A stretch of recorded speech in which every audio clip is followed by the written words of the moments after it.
Monde agricole avec une grosse interrogation ce soir. Comment fonctionne en fait ce concept agricultural respectueux de l'environnement, l'agroécologie? C'est quoi en réalité? Toutes les réponses derrière ce reportage signé Martial Betojo. L'agroécologie est un ensemble de théories, de réalités scientifiques et de techniques d'exploitation agricole basées sur l'écosystème. Elle respecte trois principes fondamentaux, à savoir l'écologie, le social et le culturel. Sur le plan économique, c'est une agriculture qui alimente les marchés locaux et qui est faite, pratiquée par les communautés locales à la base. C'est une agriculture qui respecte l'environnement, la santé humaine. Ça veut dire qu'on ne peut pas pratiquer cette agriculture tout en portant atteinte à la terre. Ça doit respecter la culture. On ne peut pas faire l'agroécologie en produisant ce qu'on ne mange pas dans sa communauté. L'agroécologie nécessite un mode de fonctionnement approprié et s'adapte à un type de sol spécifique. C'est zéro pesticide chimique, c'est zéro engrais chimique. Et on travaille avec les mains. Ça ne veut pas dire que l'agroécologie n'utilise pas les machines agricoles, pas du tout. Lorsque le paysan en a besoin, il peut les utiliser bel et bien pour aller loin dans son travail. Les sols qui sont propices à l'agriculture, c'est les sols fertiles. C'est-à-dire on travaille la terre en laissant des arbres pour que l'humus tombe sur la terre et fertilise encore la terre davantage. Au Bénin, la pratique de l'agroécologie peine à rentrer dans le comportement des producteurs. Ce qui se passe au Bénin actuellement est dangereux parce que nous nous adonnons malheureusement à des modes de production et des modes de consommation qui sont néfastes à la biodiversité, à l'environnement et à la santé. Tout le monde a tendance à croire aujourd'hui que pour produire des légumes, du maïs, même des ignames, il faut ajouter de l'engrais chimique. Il faut produire avec zéro pesticide de synthèse chimique et zéro fertilisant chimique de synthèse. Zéro pesticide de synthèse chimique, zéro fertilisant chimique de synthèse serait la solution pour une production de qualité dans un environnement sain. Pensez également à vulgariser davantage cette pratique et prévoir un arsenal juridique autour de l'agroécologie pourrait inciter l'implication des uns et des autres. Voilà, c'est avec Jerry Tiakwe que nous allons continuer la discussion autour de l'agroécologie sur ce plateau. Bonsoir, Jerry. Oui, bonsoir, monsieur le journaliste. Merci d'avoir accepté notre invitation de venir sur ce plateau nous parler de l'agroécologie. Paraît-il qu'au Bénin, on pratiquait déjà l'agroécologie? Oui, monsieur le journaliste, je vais vous dire l'agroécologie en réalité, ce n'est pas seulement au Bénin qu'on pratiquait déjà l'agroécologie. L'agroécologie, c'est, je vais dire, le thème agroécologie même, c'est un nouveau thème. Sinon, en réalité, la pratique même existait depuis fort longtemps. Voilà. Parce que déjà, lorsqu'on prend l'agroécologie, pour définir rapidement, c'est l'utilisation des ressources et des mécanismes de la nature dans le but d'une production agricole. Et donc, quand je parle déjà de cette définition, on comprend tout simplement que on exploite tout simplement les opportunités qui existent dans la nature dans le but d'une production agricole.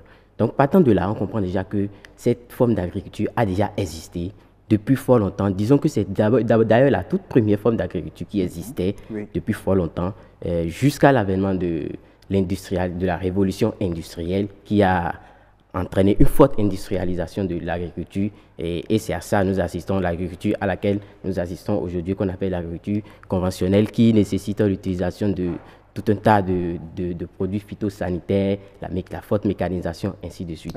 Donc, disons que c'est une agriculture qui existait déjà depuis très longtemps et c'est la modernisation qui a fait que, bon, ces pratiques-là ont pris de recul et tout le monde veut s'accommoder maintenant à ce qui se fait, c'est-à-dire pratiquer tout ce que nous avons comme technique conventionnelle. Conventionnelle. Oui, quand on parle d'agriculture conventionnelle, vous avez dit tout à l'heure qu'on utilise les machines agricoles, on utilise les pesticides chimiques et autres, mais on a suivi tout à l'heure dans le reportage, comme M. Sabo disait, qu'on peut utiliser également les machines agricoles dans l'agroécologie. Vous êtes d'accord avec cette Je suis d'accord. Il a bel et bien dit, lorsque le producteur exprime le besoin, il peut l'utiliser seulement, il ne faut pas en abuser, c'est tout.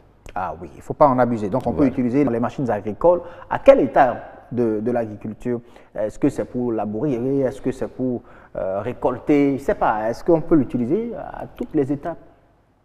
L'utiliser à toutes les étapes, je dirais, ça dépend de l'échelle, la taille de la production. Lorsque cela est si nécessaire et que la main-d'œuvre est un peu rare, on peut l'utiliser. Sinon, on peut utiliser aussi, quand on parle de machines agricoles, n'oublions pas, il y a aussi l'association des animaux, traction animale. C'est une opportunité naturelle aussi. C'est une opportunité naturelle qu'on peut utiliser et qui existait déjà. On voit en Asie, les gens ont domestiqué par exemple le buffle, l'éléphant. Il y a ces alternatives-là qui en réalité existaient déjà. Mais nos buffles sont dans le parc Pengari, on n'en fait rien. Pas forcément les buffles, pas forcément nos buffles, il y a les bœufs qui sont déjà domestiqués. Oui, c'est pour vous dire, bon, les bœufs, on les élève à la maison, tout le monde le sait, mais les buffles ont beaucoup plus de force que les... Exactement. Le plus important, c'est qu'il faut penser à beaucoup plus à des techniques, des machines sobres en consommation d'énergie. OK. Donc, des machines sobres en consommation d'énergie. Qui émettent le moins que possible les gaz dans l'environnement. Parce qu'il y a ce phénomène aussi de réchauffement climatique qui est dû à l'émission des gaz. Et aussi, ces gaz-là, c'est ça, la plupart on appelle les gaz à effet de serre, qui contribuent au réchauffement, ou bien qui sont la grande partie les éléments qui réchauffent aujourd'hui notre planète et qui nous conduit aux différents phénomènes climatiques auxquels nous assistons. Donc, dans ce cas, mais quand on produit l'agroécologie, on doit produire ce qu'on mange. C'est ce qu'il a dit également. C'est ça. L'agroécologie, parce que c'est l'un de ses principaux objectifs, c'est assurer la sécurité alimentaire. OK. Alors, la sécurité alimentaire, c'est quoi? C'est produire ce que nous pouvons manger. Produit en quantité, de telle façon que, autant que nous sommes, nous puissions manger bien et de façon saine, que ce que nous mangeons soit en même temps notre médicament. OK. Voilà. En réalité, donc c'est ça l'agroécologie. Ce que nous mangeons, c'est ça qu'on doit en réalité produire. C'est ça. Avec les opportunités que nous offre la nature. Bien sûr, en exploitant tout simplement les opportunités que nous offre la nature, les ressources qui sont disponibles, en se basant sur les savoir-faire. Et aussi, c'est là la dimension culturelle de l'agroécologie. Parce qu'au-delà des pratiques, c'est tout un mode de vie, l'agroécologie. C'est toute une philosophie et ce n'est pas seulement pratiquer ci, pratiquer ça, tel. Non. Il faut forcément que l'homme s'intègre dans l'environnement, considère les interactions qui existent dans l'environnement, qu'on essaie de comprendre. Parce que tant que vous n'avez pas compris les interactions qui existent dans l'environnement, vous ne saurez pas vraiment les exploiter à leur juste valeur, pour pouvoir en tirer profit comme cela se doit. Donc, il suffit de tirer le plus que possible les opportunités qui existent entre l'interaction entre les hommes, entre les animaux, entre les plantes et le milieu dans lequel, le territoire sur lequel on est.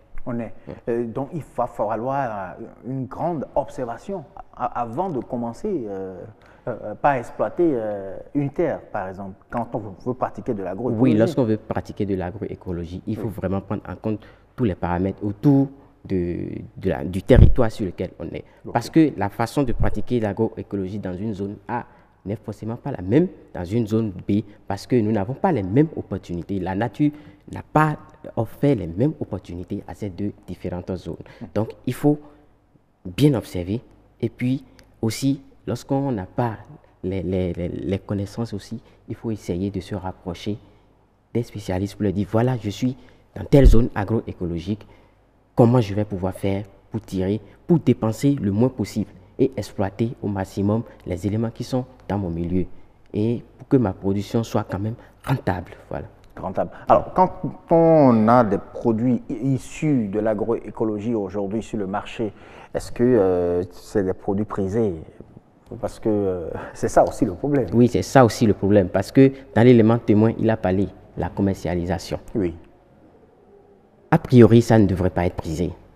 Tout simplement parce que lorsque vous vous basez réellement sur les éléments de la nature, les opportunités que la nature vous offre, vous convenez avec moi que ça doit revenir à moins de coûts. À moins de coûts. Vous comprenez? Oui. Maintenant, seulement que certaines techniques nécessitent,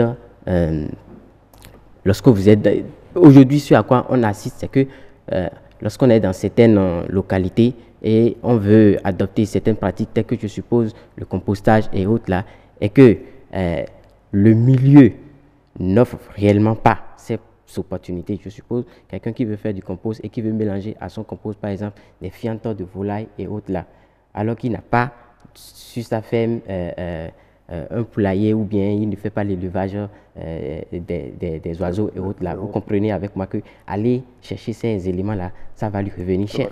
Donc, ce qui conduit, ce sont ces petits paramètres-là qui font que, en réalité, parfois, sur le marché, on constate que ces produits-là sont prisés. Mais, a priori, lorsqu'on est dans l'agroécologie, parce que quelqu'un qui fait l'agroécologie ne peut pas séparer la production végétale de la production animale.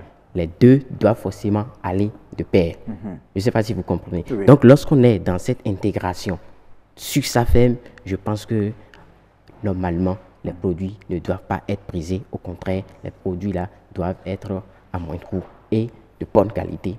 Pour notre santé. Pour notre santé. Merci beaucoup à vous, Jerry Tchakbe. Aujourd'hui, quand on parle d'agroécologie, est-ce que les producteurs béninois sont vraiment friands de la chose? Est-ce qu'ils acceptent aujourd'hui revenir à ces pratiques-là qui existaient? Bien sûr, lorsqu'on le leur explique véritablement, parce que d'ailleurs, les effets de l'agriculture conventionnelle qui existent aujourd'hui sont des effets qui sont vus, que tout le monde voit, c'est vu au-dessus de tout le monde. Lorsqu'on dit par exemple, il n'y a pas cette campagne-là agricole pendant laquelle, ou bien à la suite de laquelle on n'entend pas les problèmes d'intoxication alimentaire suite à l'usage de tel ou tel produit phytosanitaire. Ils sont au courant de ça, ils le savent très bien. Alors, le problème, c'est que revenir en arrière, c'est ça qui est un peu difficile. C'est un peu difficile.